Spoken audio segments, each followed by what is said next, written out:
Shalom.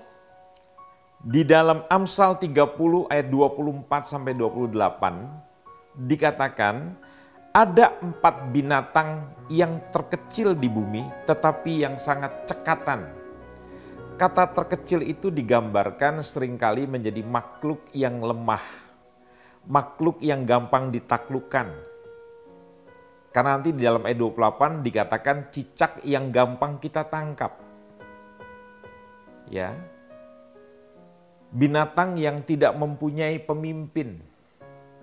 Tetapi mereka dianggap oleh firman Tuhan adalah binatang-binatang yang pandai, yang cekatan, yang mempunyai kebijakan. Bayangkan, binatang yang dianggap terkecil atau dalam terjemahan lain dianggap terlemah, tapi mereka bisa menghasilkan sebuah karya yang luar biasa. Nah, Anda seringkali memandang diri kita lemah dibandingkan yang lainnya. Binatang yang pertama adalah semut. Kita pernah mempelajari tentang semut di dalam kitab Amsal pasal-pasal yang sebelumnya. Binatang ini tidak mempunyai pemimpin. Tetapi binatang ini salah satu cirinya adalah dia pekerja keras. Dia rajin.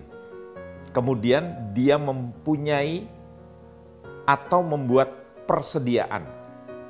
Dia tahu musim. Ada musim untuk bekerja, mengumpulkan menuai. Ada musim yang disebut musim dingin yang tidak bisa mengumpulkan apa-apa, tetapi mereka bisa bertahan karena mereka sudah membuat persediaan. Belajarlah dari kebijakan binatang semut ini buat kita semua yang mau maju. Pertama, Anda harus rajin bekerja keras. Kedua, Anda harus belajar membuat persediaan. Jangan terbiasa memboroskan apapun yang kita dapatkan pada hari ini tanpa memikirkan hari esok.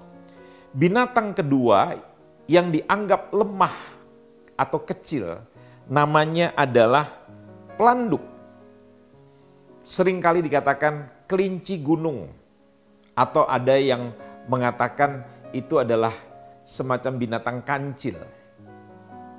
Tetapi yang paling hebat, dia bisa membangun tempat perlindungannya di atas bukit batu yang tinggi. Jadi binatang yang lemah ini justru dia bisa membuat tempat kediamannya di tempat yang tinggi.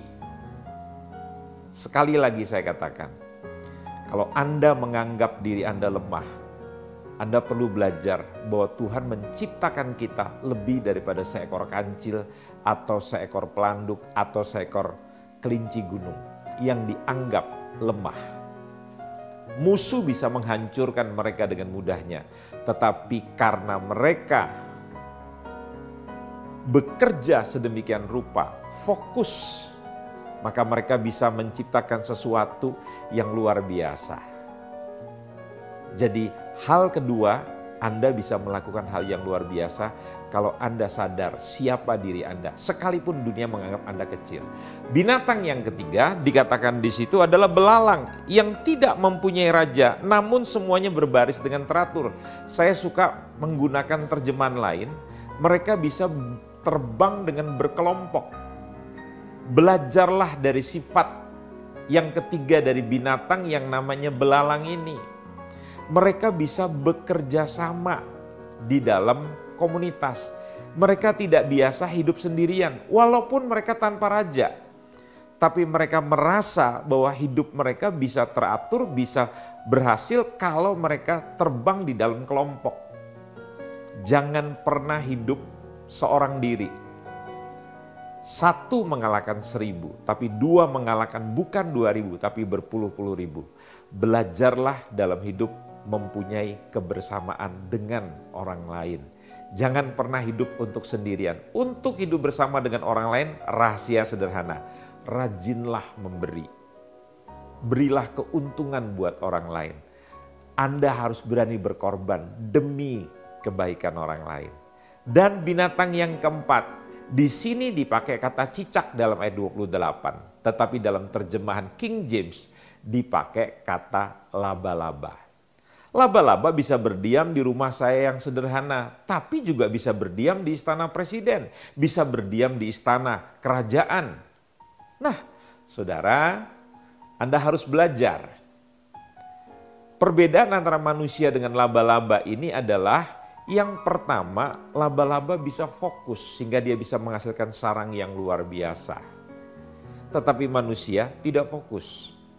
Dia gampang sekali fokusnya dialihkan. Misalnya apa? Dengan tontonan-tontonan televisi sehingga menghabiskan konsentrasinya. Sebetulnya dia bisa menghasilkan banyak, tetapi karena dia tidak bisa fokus, akhirnya dia hanya menghasilkan sedikit. Dan yang selanjutnya, laba-laba dia mengakui keberadaannya dari Tuhan. Saya teringat seekor kumbang yang dikatakan bahwa dia binatang yang badannya besar tapi sayapnya kecil. Menurut ilmu penerbangan, dia tidak bisa terbang. Tetapi dia tidak mendengar apa kata dunia penerbangan. Dia percaya dengan apa kata Tuhan tentang dirinya. Sehingga dia bisa terbang dengan luar biasa. Percayalah, kalaupun Anda seperti laba-laba, dianggap lemah. Tapi kalau Anda fokus dan Anda tahu siapa diri Anda akan menjadi orang yang luar biasa. Amin.